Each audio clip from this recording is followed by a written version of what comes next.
There is a very specific kind of pain that happens when an avoidant leaves you. It is not loud at first. It does not always look like heartbreak in the dramatic way people imagine heartbreak. It looks like staring at your phone in a quiet room that suddenly feels too big. It looks like replaying the last conversation and wondering which sentence ruined everything. It looks like carrying confusion in your chest like a stone, because 1 minute they were close enough to memorize your breathing, and the next they were cold, distant, unreachable. Gone without fully being gone. Detached without explanation. Present in body for a while, absent in soul for much longer. And what hurts the most is not only that they left, it is that they left you with silence. Silence that makes you question your worth. Silence that makes you chase answers.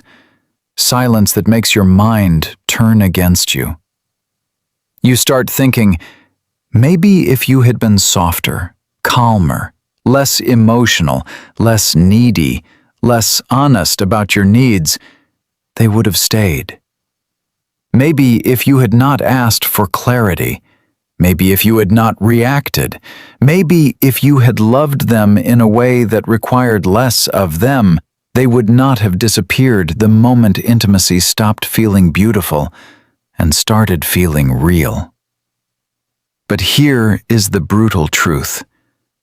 The more you try to pull an avoidant back with emotion, the safer they feel staying away. Read that again in your bones.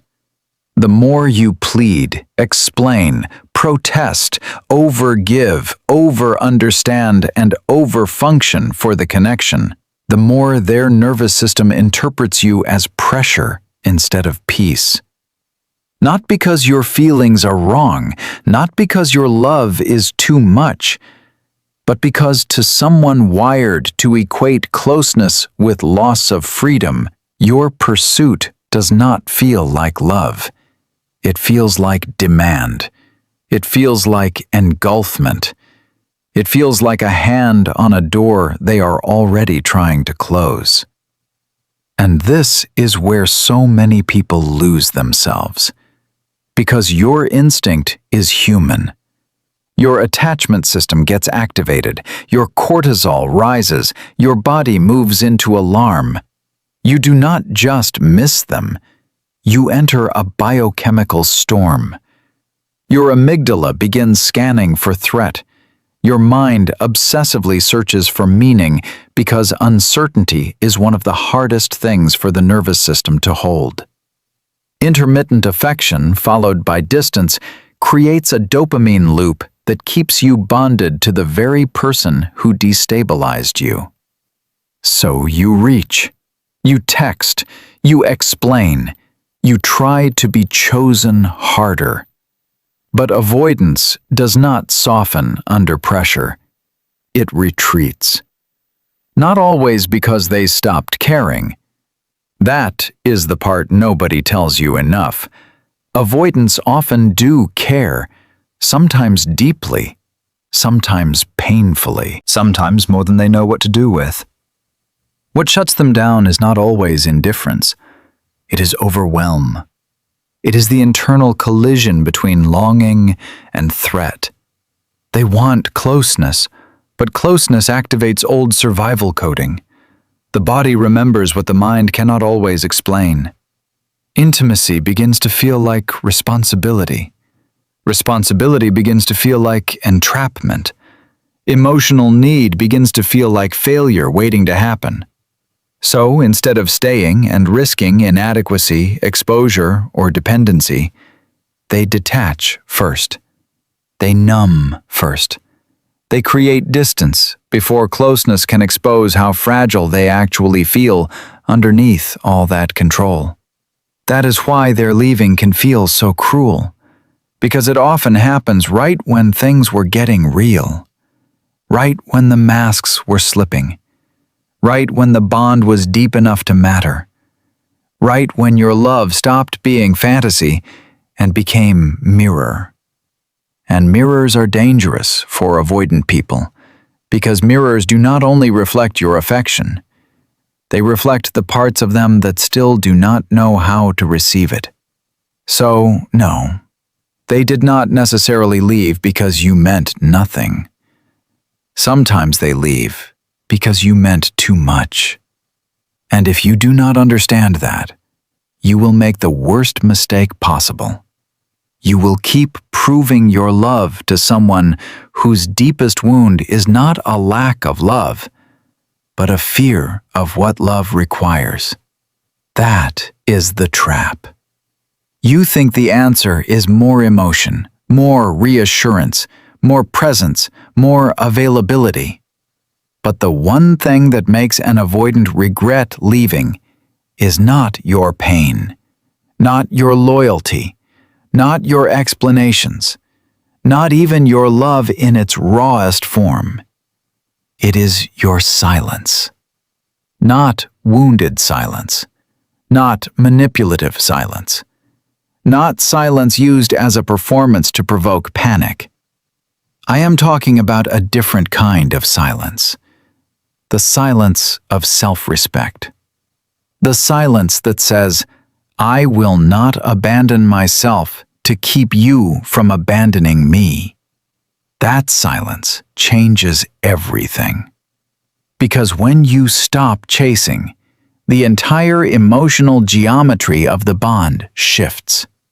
The pattern they unconsciously depended on breaks. The rhythm they expected disappears. They expect the door to stay cracked.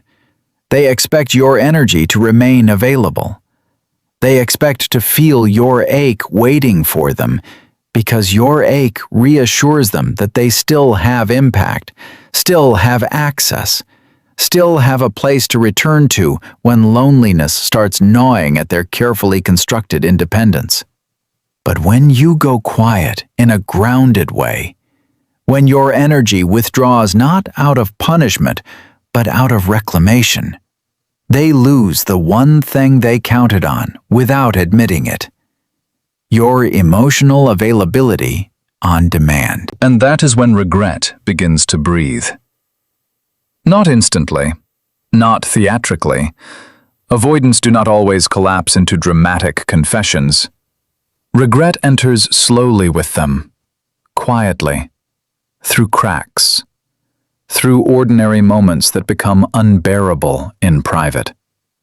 It happens when the nervous system finally settles enough for the absence to register. At first, distance feels like relief. The pressure is gone, the expectations are gone, the emotional intensity is gone. Their body tells them, "Good, now I can breathe." This is why people misunderstand avoidance. They think the avoidant leaves and simply feels free. And yes, in the beginning, there can be relief, real relief. But relief is not the same as peace. Relief is what happens when a threat disappears. Peace is what happens when the heart is aligned. Those are not the same thing. And relief fades. Then the room gets quieter. Then your name is no longer lighting up their phone. Then there is no emotional supply coming from your attention. Then the body that ran from closeness starts encountering emptiness instead. And emptiness has a voice. It sounds like this. Why are they not reaching out? Why does it feel strange that they are actually gone? Why do I keep checking? Why am I thinking about that one look they gave me when they finally stopped explaining themselves? Why does this silence feel heavier than the conversations ever did? This is the part nobody sees. The private reckoning. The delayed ache.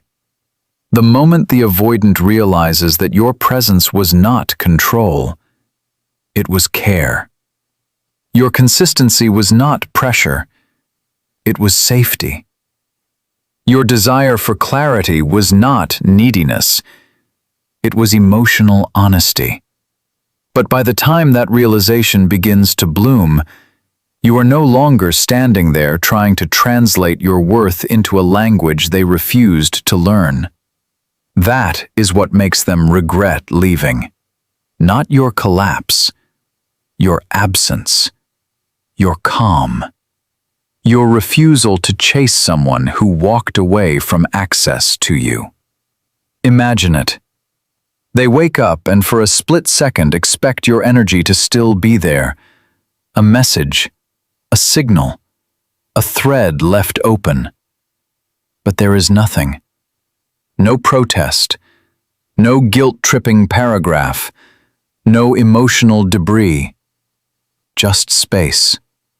Just the clean, almost unnerving reality that you accepted the ending with more dignity than they expected. That stays with them. Because now they have to sit with themselves without using your reaction to define the meaning of what happened. Now there is no one fighting for the bond while they hover in ambivalence. Now there is no immediate proof that they can leave and still be emotionally centered in your world. And this is where the power starts to flip. Not because you're playing a game, because you finally stopped participating in theirs. See, in anxious-avoidant dynamics, the pursuer often holds less relational power because their attention is too externally directed. They watch, wait, interpret, respond. Their emotional state becomes organized around the avoidance distance. The avoidant, meanwhile, regulates through space. They feel powerful when they can pull away and still feel your pull reaching for them. Your pursuit becomes evidence that they still matter, without requiring them to truly show up. But remove the pursuit, and they are forced into a new experience. They no longer get to feel you without facing themselves. That is when memory sharpens. They remember your warmth at odd hours, the way you listened beneath their words, the softness they mocked in themselves but borrowed from you, the strange comfort of your presence, the steadiness they pretended not to need. They start replaying small moments with an intensity they would never confess out loud. The coffee cup you left on the table, the look on your face when you tried one last time to get through to them, the way you did not make them perform strength every second, the way your love asked them to be real. And real was exactly what terrified them. So they may circle back in subtle ways. A like, a view, a random message that says something casual while carrying something heavier underneath. They test the waters, because avoidant regret rarely arrives with full vulnerability. It often arrives disguised as curiosity, boredom, friendliness, nostalgia. But underneath it is a question they do not want to say directly. Are you still there? Do I still have access? Can I return without facing what I did to this connection? This is where your silence becomes sacred. Because if you break it from the old self, if you answer from the wound, if you flood the space with relief and over-explanation and unfinished longing, the pattern resets. They feel the familiar dynamic return. Your nervous system hands them the script again. And once the script is back, the regret dulls. The chase ends before it begins. They do not have to fully feel the loss because you removed the consequences of it. This is why so many reunions fail. Not because the feelings were fake, because the pattern was never broken. If your silence was only strategy, it will collapse the moment they reappear. But if your silence became transformation, then even if they come back, they meet a different person. A person who no longer confuses longing with alignment. A person who no longer thinks being chosen is the same thing as being cherished. A person who can feel love and still walk away from what destabilizes their dignity. That is the real shift. And it is deeper than technique. It is identity. Because the goal was never just to make them regret leaving. Be careful with that desire. It is understandable, but dangerous. If your healing becomes a hidden attempt to control their return, then they still own the center of your emotional world. You are still orbiting them, still measuring your worth by whether they feel your absence strongly enough, still waiting for their realization to validate your value. Do not build your rebirth around being witnessed by the person who wounded you. That is just another form of captivity. The deeper truth is this: the silence that affects an avoidant most is the silence born from genuine detachment from the need to be chosen by them. That kind of silence is rare. It carries no performance, no secret plea, no energetic begging beneath the surface. It is clean. It is steady. It is almost unnerving, because it tells the truth they did not expect to hear without a single word. You can lose me, and I will still be me. That is what shakes them. Because most people abandon themselves in the aftermath of avoidant rejection. They obsess. They over-identify with the loss. They negotiate with reality. They call self-erasure love. But when you do something different, when you grieve fully and still refuse to chase what fled from intimacy, you become unforgettable in a way pursuit never could accomplish. You become the person who did not break open just to remain available.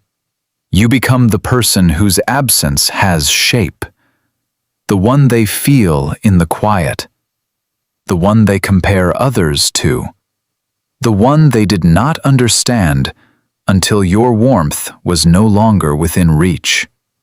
And yes, sometimes that regret grows into action. Sometimes they come back. Sometimes they speak more honestly than they ever did before. Sometimes losing you becomes the mirror that finally forces them to confront the cost of their defenses. That happens, but not always. And you must be strong enough to hear that, because this path cannot be walked as a trick. It has to be walked as truth. If you only become silent to get them back, then every day of silence will secretly be filled with waiting. And waiting has a frequency. People feel it, especially avoidance. Even from a distance, they sense when your center still belongs to them. But when your energy truly returns to you, when your body stops bracing for their reappearance, when your life begins generating meaning that has nothing to do with whether they regret you, that is when the dynamic fully breaks. And that is when you become powerful. Not loud power, not revenge power, not the brittle power of pretending not to care. I mean the quiet power of no longer being available for relationships that require you to betray your own nervous system. The power of choosing calm over chaos. The power of letting someone miss you instead of reminding them you exist. The power of no longer auditioning for a role in a story where you were never meant to beg for love. Let them sit with the silence. Let them face what they lost. Let them wonder why your absence feels more intimate than your pursuit ever did. And while they wonder, build a life your soul can actually live inside. Sleep deeper. Breathe slower. Eat without anxiety sitting in your throat. Stop romanticizing the version of them that only appeared in fragments. See clearly what happened. Yes, they may have cared. Yes, they may have been overwhelmed. Yes, their nervous system may have panicked at real intimacy. But none of that changes the impact on you. Understanding their wound does not require tolerating your own abandonment. Compassion is not self-sacrifice. Love is not self-erasure. And your worth does not rise or fall based on whether an avoidant finally develops the capacity to name what they felt when they lost you. That is the final awakening. The one thing that makes an avoidant regret leaving is not your perfection, not your suffering, not your endless patience. It is the moment you stop chasing and become fully unavailable to the pattern that once kept you bound to them. It is your silence, yes, but more than that, it is what that silence reveals. That you are no longer willing to translate your soul into smaller pieces just to fit inside someone else's fear. That you are no longer confusing chemistry with safety. That you are no longer standing at the edge of someone's avoidance, calling it love, because sometimes they turned around and looked back. Let them look back. Just do not be standing where they left you. Become harder to reach because you are finally close to yourself. Become calmer than the chaos that once seduced you. Become so rooted in your own value that anyone who wants access to you must come with clarity, consistency, and the emotional courage to stay. And if they never come back, then the silence still did its job, because it brought you back to yourself. And that is the return that changes everything. Not theirs, yours. The day you stop needing someone emotionally unavailable to confirm that you were worth loving is the day your life begins again. That is when your voice changes. That is when your posture changes. That is when your standards stop sounding like fear and start sounding like truth. You do not become cold. You become clear. You do not become detached from love. You become devoted to reality. You do not lose your softness. You stop handing it to people who only know what to do with distance. And from that place, something extraordinary happens. You are no longer trying to be unforgettable. You simply are. Because you learned the lesson most people spend years resisting. The deepest power is not in making someone stay. It is in becoming someone who no longer abandons themselves when others leave.